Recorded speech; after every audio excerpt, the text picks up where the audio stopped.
Ah,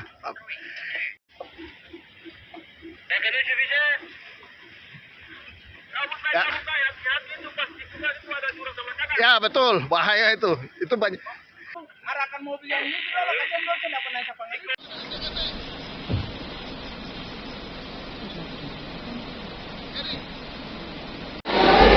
Kami bergumul supaya pemerintah provinsi maupun pemerintah Kabupaten Seram bagian Barat turut menjadi bagian dari pergumulan bersama untuk menghadirkan